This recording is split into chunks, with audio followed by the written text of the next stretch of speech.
My name's Phil Sparks and I'm a trainer at Financial Edge.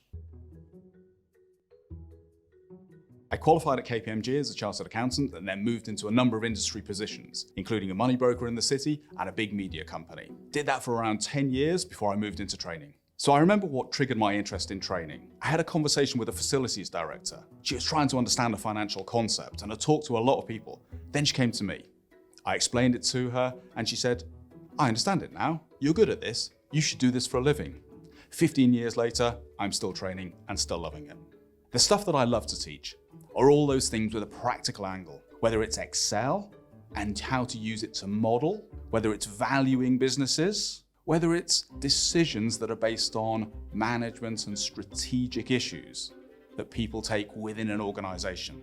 Everything that has a real life use in people's work. If I was going to describe my teaching style in a few words, geeky, storytelling, and practical. I'm a bit of a geek. I like to understand the detail, but then I'm a storyteller. I take people with me.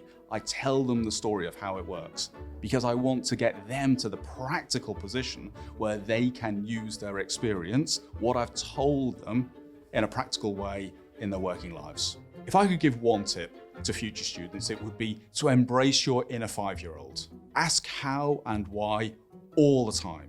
That'll help you understand, so you're not just learning, you're understanding. In a previous company, I was nominated for Trainer of the Year, and there were some comments from people that I'd taught. This student was dreading a particular subject. They thought it was going to be dull. They thought it was going to be dry. And their comment was, Phil made it okay, which is hardly amazing praise.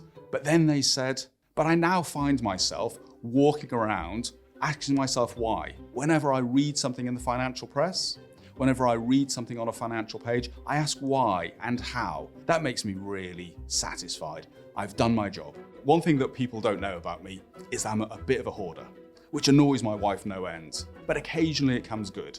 I was one of the few people that didn't throw away all their vinyl records back in the 1980s and the 90s, and now my collection of vinyl is probably the most valuable thing I've got in my house.